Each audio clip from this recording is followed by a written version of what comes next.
Have a nice day, Mr. Opram. Thank you so much Mariana. இந்த புடிய எங்க இருந்து வந்தான்? ஓப்ரம், அர்த்தம் ஓப்ரம். இது வெறும் தேம். உனக்கு ஒரு நல்ல இடம் கிடைச்சிருக்கு. மனுஷர் எனக்கு லேட் ஆயிடுச்சு. நேரா ஏர்போர்ட்ல இருந்து இங்க வந்துட்டேன். ஏய் முட்டாள், இங்க நின்னு என்ன பண்ணிக்கிட்டு இருக்க? இது girls washroom.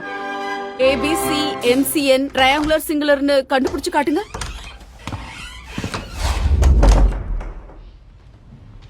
Hi, good morning ma'am. ஓப்ரம், அர்த்தம் ஓப்ரம். என்ன மன்னிச்சிருங்க, கொஞ்சம் லேட் ஆயிடுச்சு. நான் நேரா ஏர்போர்ட்